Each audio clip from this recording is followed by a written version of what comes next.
బుడమేరు ఆక్రమణల వల్లే విజయవాడకు వరద వచ్చిందని మంత్రి నారాయణ అన్నారు. అక్రమ నిర్మాణాలపై దృష్టి సారించామని, రాష్ట్ర వ్యాప్తంగా బుడమేరు తరహా ఆపరేషన్ చేపడతామన్నారు. ప్రభుత్వ స్థలాలు, చెరువులు, కాలువలు ఆక్రమించిన వారు స్వచ్ఛందంగా ఖాళీ చేయాలన్నారు. కబ్జాదారులు ఎంతటి వారైనా ఉపేక్షించేది లేదని హెచ్చరించారు. పేదలకు టిట్కో ఇళ్ల లాంటి ప్రత్యామ్నాయం చూపించి అక్రమ నిర్మాణాలు కూల్చివేస్తామని పేర్కొన్నారు.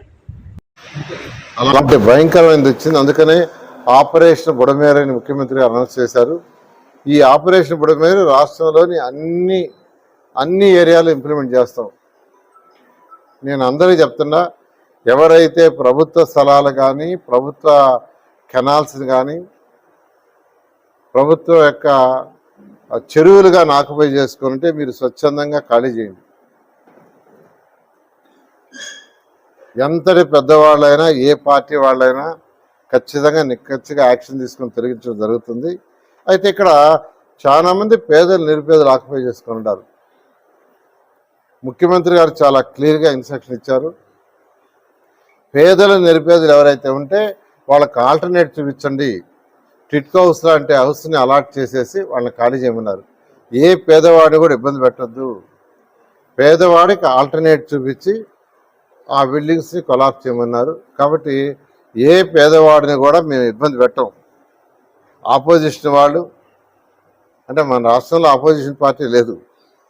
ప్రజలు ఇవ్వాల 11 సీట్లతో వదిలేశారు. నీకు ఆపోజిషన్ కూడా వద్దని జగన్మోహన్ రెడ్డికి. అయినా ఇది ప్రజాస్వామ్యంలో 11 మంది ఉన్నా, 5 మంది ఉన్నా మనం యాక్సెప్ట్ చేయాలి. కాబట్టి వాళ్ళు ఏవి చెప్తారు, పేదలు, నిరుపేదలు అందరినీ తీసేస్తారు. అదని ఏ పేదవాడిని కూడా వాడికి ఆల్టర్నేట్ చూపించి వాడిని షిఫ్ట్ చేసి వాడిని సంతోషపరిచే షిఫ్ట్ చేస్తాము. అయితే ఎంత గొప్ప వాళ్ళైనా,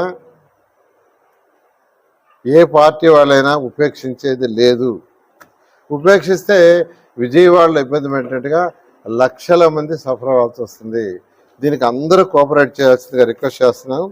రేపు ముఖ్యమంత్రి గారి ప్రోగ్రాంని అందరూ, ఇక్కడ కలెక్టర్ గారు, వారి యొక్క సిబ్బంది, అధికారులు అందరూ, అదేవిధంగా మున్సిపల్ అధికారులు అందరూ కూడా ఈ ప్రోగ్రాన్ని సక్సెస్ఫుల్ చేయాల్సిందిగా అందరినీ కోరుకుంటున్నాను. Thank you.